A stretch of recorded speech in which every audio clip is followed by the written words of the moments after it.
ਬਹੁਤ ਹੀ ਸਤਿਕਾਰਯੋਗ ਗੁਰੂ ਰੂਪ ਗੁਰੂ ਸਾਰੇ ਖਾਲਸਾ ਜੀਓ। ਆਓ ਸਭ ਤੋਂ ਪਹਿਲਾਂ ਗੁਰਦੇਵ ਪਾਤਸ਼ਾਹ ਦੀ ਬਖਸ਼ਿਸ਼ ਪਵਿੱਤਰ ਫਤਿਹ ਬੁਲੰਦ ਕਰੀਏ। ਸਤਿਕਾਰ ਅਤੇ ਪਿਆਰ ਸਹਿਤ ਆਖਣਾ ਜੀ, ਵਾਹਿਗੁਰੂ ਜੀ ਕਾ ਖਾਲਸਾ, ਵਾਹਿਗੁਰੂ ਜੀ ਕੀ ਫਤਿਹ।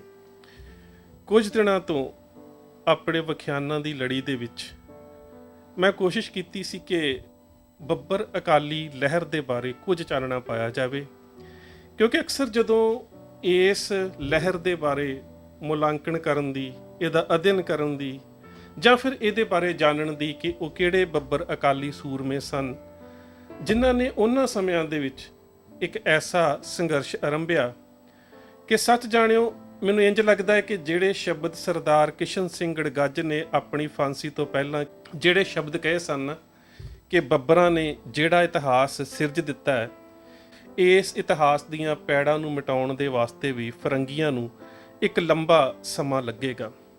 ਬਿਲਕੁਲ ਮੇਰੇ ਖਿਆਲ ਦੇ ਨਾਲ ਉਂਝ ਹੀ ਹੋਇਆ ਹੈ ਕਿ ਬੱਬਰ ਅਕਾਲੀ ਲਹਿਰ ਨੇ ਜਿਹੜੀ ਪੰਜਾਬ ਦੀ ਹਿੱਕ ਦੇ ਉੱਪਰ ਆਪਣੀਆਂ ਸ਼ਹਾਦਤਾਂ ਦੇ ਨਾਲ ਜਾਂ ਆਪਣੇ ਕਾਰਨਾਮਿਆਂ ਦੇ ਨਾਲ ਜਿਸ ਤਰ੍ਹਾਂ ਦੀ ਤਾਰੀਖ ਦੇ ਪੰਨਿਆਂ ਦੇ ਉੱਪਰ ਰੱਤ ਦਾ ਕੁੰਗੂ ਪਾਇਆ ਹੈ, ਉਹ ਆਪਣੇ ਆਪ ਦੇ ਵਿੱਚ ਬੜਾ ਵਿਲੱਖਣ ਯੋਗਦਾਨ ਹੈ। ਅੱਜ ਇਸ ਲਹਿਰ ਦੇ ਬੜੇ ਇੱਕ ਅਹਿਮ ਪੱਖ ਦੀ ਗੱਲ ਕਰਦੇ ਹਾਂ, ਕਿਉਂਕਿ ਅਕਸਰ ਸਾਡੀ ਮਾਨਸਿਕਤਾ ਦੇ ਵਿੱਚ ਇੱਕ ਗੱਲ ਭਰ ਦਿੱਤੀ ਜਾਂਦੀ ਹੈ ਕਿ ਸਭ ਤੋਂ ਪਹਿਲਾਂ ਖਾਲਸੇ ਬਣਨਾ ਜ਼ਰੂਰੀ ਹੈ, ਉਸ ਤੋਂ ਬਾਅਦ ਦੇ ਵਿੱਚ ਖਾਲਸਾ ਰਾਜ ਦੀ ਗੱਲ ਕੀਤੀ ਜਾ ਸਕਦੀ ਹੈ। ਪਰ ਮੇਰਾ ਮੰਨਣਾ ਇਹ ਹੈ ਕਿ ਜਦੋਂ ਖਾਲਸਾ ਰਾਜ ਹੁੰਦਾ ਹੈ ਤਾਂ ਖਾਲਸੇ ਆਪਣੇ ਆਪ ਹੀ ਪ੍ਰਗਟ ਹੋ ਜਾਂਦੇ ਨੇ।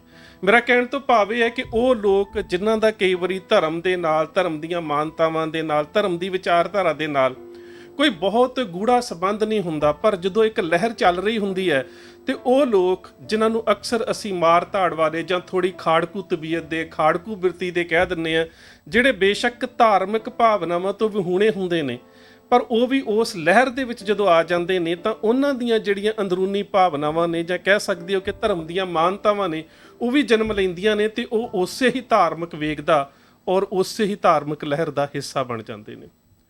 ਸੋ ਅੱਜ ਮੈਂ ਗੱਲਬਾਤ ਇੱਕ ਪਿਛਲੀ ਵਾਪਰੀ ਹੋਈ ਘਟਨਾ ਜਿਹੜੀ ਤੁਹਾਡੇ ਨਾਲ ਸਾਂਝੀ ਕਰ ਚੁੱਕਾ ਹੈ ਕਿ ਕਿਸ ਤਰ੍ਹਾਂ ਦੇ ਨਾਲ ਭਾਈ ਧੰਨਾ ਸਿੰਘ ਬਹਿਬਲਪੁਰ ਦੇ ਸਿਰ ਦੇ ਉੱਪਰ ਇੱਕ ਬਹੁਤ ਵੱਡਾ ਇਨਾਮ ਰੱਖਿਆ ਗਿਆ ਤੇ ਉਸ ਦੀ ਮੁਖਬਰੀ ਕੀਤੀ ਗਈ। ਮੁਖਬਰੀ ਕਰਨ ਵਾਲਿਆਂ ਦੇ ਵਿੱਚ ਜਵਾਲਾ ਸਿੰਘ ਜਿਹੜਾ ਜਿਆਣ ਪਿੰਡ ਦਾ ਸੀ, ਬੇਲਾ ਸਿੰਘ ਦਾ ਭਰਾ, ਔਰ ਇੱਕ ਉਸ ਦਾ ਨਜ਼ਦੀਕੀ ਰਿਸ਼ਤੇਦਾਰ ਤੇ ਖਾਸ ਕਰਕੇ ਉਹਦਾ ਦੋਸਤ ਵੀ ਸੀ, ਕਰਮ ਸਿੰਘ ਮੰਨਣਹਾਣਾ। ਇਹਨਾਂ ਦੋਹਾਂ ਦੀ ਗਦਾਰੀ ਦੇ ਸਦਕਾ ਸਰਦਾਰ ਧੰਨਾ ਸਿੰਘ ਬਹਿਬਲਪੁਰ ਨੂੰ ਆਤਮਘਾਤੀ ਬੰਬ ਬਣ ਕੇ ਜਿੱਥੇ ਆਪ ਉੱਡਣਾ ਪਿਆ, ਉੱਥੇ ਉਸਨੇ 9 ਜਿਹੜੇ ਉਸ ਵੇਲੇ ਹਕੂਮਤ ਦੇ ਮੁੱਖ ਕਹਿ ਸਕਦੇ ਹੋ ਕਿ ਕਰਿੰਦੇ ਸੀ, ਉਹਨਾਂ ਨੂੰ ਵੀ ਮੌਤ ਦੇ ਘਾਟ ਉਤਾਰ ਦਿੱਤਾ। ਪਰ ਕਰਮ ਸਿੰਘ ਮੰਨਣਹਾਣਾ ਤੇ ਜਵਾਲਾ ਸਿੰਘ ਜਿਆਣ, ਜਿਨ੍ਹਾਂ ਨੂੰ ਕਿ ਹਕੂਮਤ ਦੇ ਵੱਲੋਂ ਬੜਾ ਵੱਡਾ ਇਨਾਮ ਦਿੱਤਾ ਗਿਆ, ਮੈਂ ਪਿਛਲੇ ਆਪਣੇ ਪ੍ਰਕਰਣ ਦੇ ਵਿੱਚ ਇਹ ਗੱਲ ਸਾਂਝੀ ਕੀਤੀ ਸੀ ਕਿ ਹਕੂਮਤ ਦੇ ਵੱਲੋਂ ਧੰਨਾ ਸਿੰਘ ਬੱਬਰ ਦੇ ਸਿਰ ਦੇ ਉੱਪਰ 1 ਮੁਰੱਬਾ ਜ਼ਮੀਨ ਤੇ 3000 ਰੁਪਈਆ ਨਗਦ ਇਨਾਮ ਜਿਹੜਾ ਸੀ ਉਹ ਉਸ ਵੇਲੇ ਘੋਸ਼ਿਤ ਕੀਤਾ ਗਿਆ ਸੀ। ਪਰ ਤੁਸੀਂ ਹੈਰਾਨ ਹੋਵੋਗੇ ਕਿ ਜਦੋਂ ਧੰਨਾ ਸਿੰਘ ਬੱਬਰ ਸ਼ਹਾਦਤ ਪ੍ਰਾਪਤ ਕਰ ਗਿਆ ਤਾਂ ਅੰਗਰੇਜ਼ੀ ਸਰਕਾਰ ਜਿਹੜੀ ਸੀ ਉਹਦੀਆਂ ਅੱਖਾਂ ਅੱਡੀਆਂ ਰਹਿ ਗਈਆਂ ਕਿ ਇਹਨੇ ਇੰਨਾ ਵੱਡਾ ਜਿਹੜਾ ਘਟਨਾਕ੍ਰਮ ਕੀਤਾ ਹੈ, ਇੰਨਾ ਵੱਡਾ ਇਸਨੇ ਕਹਿ ਸਕਦੇ ਹੋ ਕਿ ਸਰਕਾਰੀ ਕਤਲੇਆਮ ਕੀਤਾ, ਇਹ ਤਾਂ ਜੋ ਅਸੀਂ ਸਮਝਦੇ ਸੀ ਉਹਦੇ ਤੋਂ ਵੀ ਕਿਤੇ ਵੱਡਾ ਖੂੰਖਾਰ ਇਹ ਖਾੜਕੂ ਸੀ। ਇਸ ਕਰਕੇ ਜਿਨ੍ਹਾਂ ਨੇ ਇਹਨੂੰ ਮਰਵਾਉਣ ਦੇ ਵਿੱਚ ਜਾਂ ਇਹਨੂੰ ਫੜਾਉਣ ਦੇ ਵਿੱਚ ਮਦਦ ਕੀਤੀ, ਉਹਨਾਂ ਨੂੰ ਮਿੱਥੇ ਹੋਏ ਇਨਾਮ ਤੋਂ ਵੱਧ ਇਨਾਮ ਦਿੱਤਾ ਜਾਵੇ।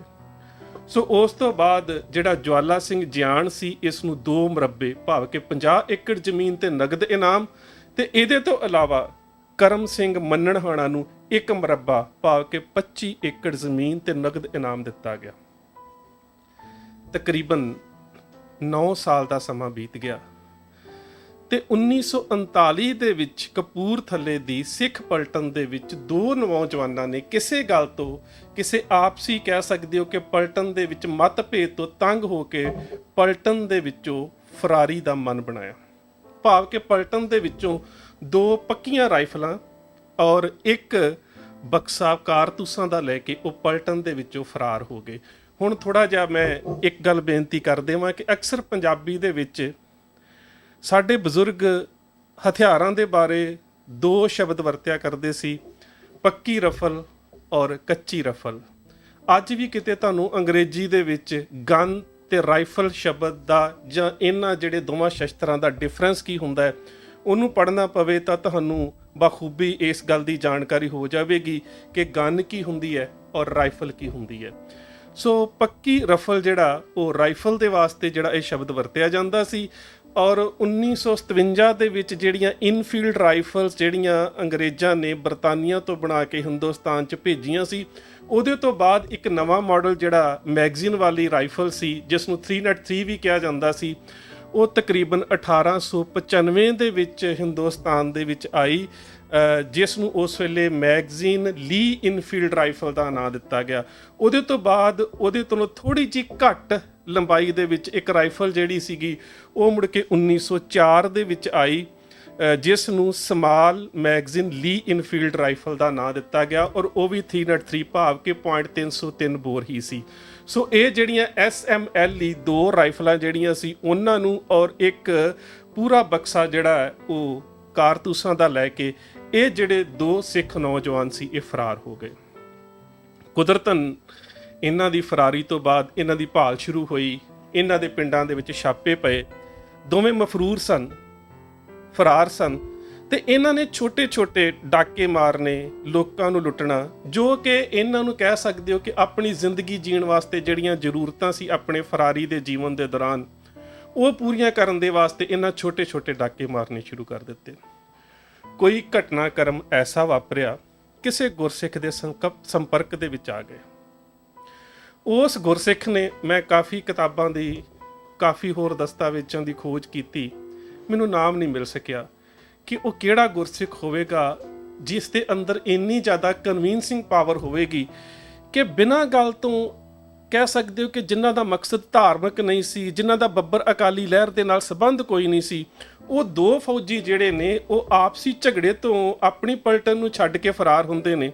ਤੇ ਉਸ ਗੁਰਸਿੱਖ ਦਾ ਕਹਿ ਸਕਦੇ ਹੋ ਕਿ ਪ੍ਰਭਾਵ ਗੁਰਸਿੱਖੀ ਜੀਵਨ ਕਿਵੇਂ ਦਾ ਹੋਵੇਗਾ ਕਿ ਉਹ ਇਹਨਾਂ ਦੋ ਫਰਾਰ ਨੌਜਵਾਨਾਂ ਨੂੰ ਮਿਲਦਾ ਹੈ। ਇਹ ਨੌਜਵਾਨ ਇੱਕ ਤਾਂ ਹੈ ਪਿੰਡ ਦਾਖਾ ਜ਼ਿਲ੍ਹਾ ਲੁਧਿਆਣਾ ਦਾ ਰਹਿਣ ਵਾਲਾ ਸਰਦਾਰ ਅਜਾਇਬ ਸਿੰਘ, ਤੇ ਦੂਸਰਾ ਹੈ ਫਗਵਾੜੇ ਦੇ ਕੋਲ ਪਿੰਡ ਢੰਡਾਲੀ ਦਾ ਰਹਿਣ ਵਾਲਾ ਬਚਿੰਤ ਸਿੰਘ।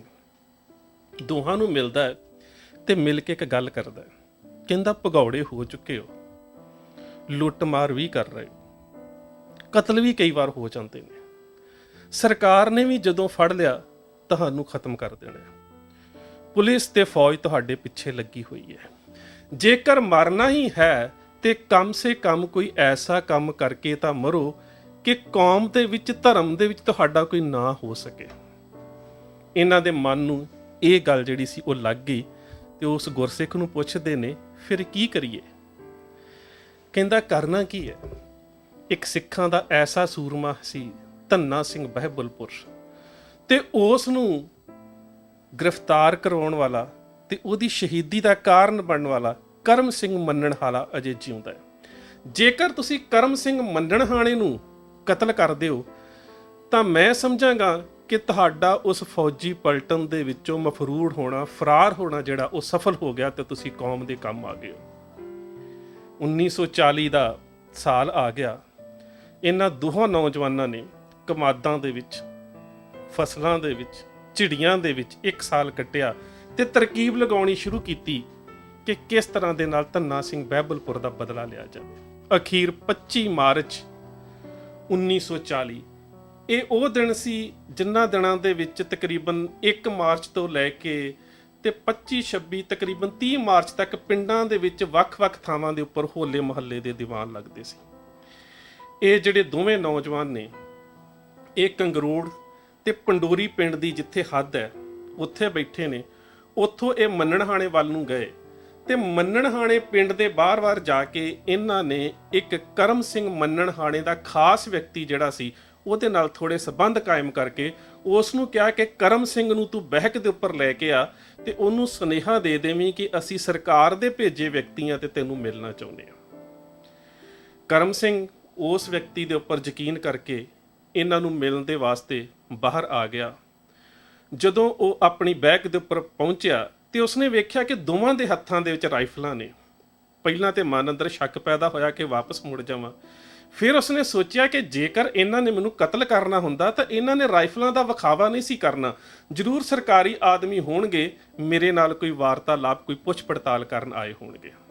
ਇਹ ਬੈਠੇ ਔਰ ਬਹਿ ਕੇ ਕਰਮ ਸਿੰਘ ਦੇ ਨਾਲ ਇਹਨਾਂ ਦੋਹਾਂ ਨੇ, ਅਜੈਬ ਸਿੰਘ ਨੇ ਤੇ ਬਚਿੰਤ ਸਿੰਘ ਨੇ, ਬੜੀਆਂ ਵਧੀਆ ਗੱਲਾਂ ਕੀਤੀਆਂ। ਬੜੀ ਸੁੱਖ ਆਨੰਦ ਪੁੱਛੀ, ਪਰਿਵਾਰ ਦੇ ਬਾਰੇ ਪੁੱਛਿਆ।